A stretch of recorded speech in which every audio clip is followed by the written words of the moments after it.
beef brisket kita kasih rebuskan.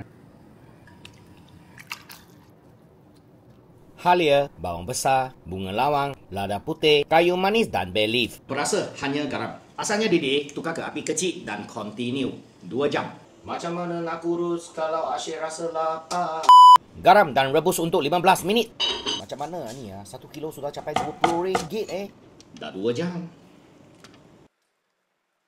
Ia mempunyai 5 skrip motor penghidangan warna yang otentik untuk mi daging lancur ini.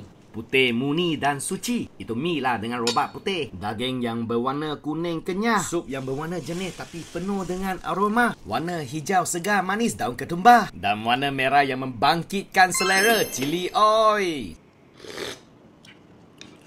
Oh.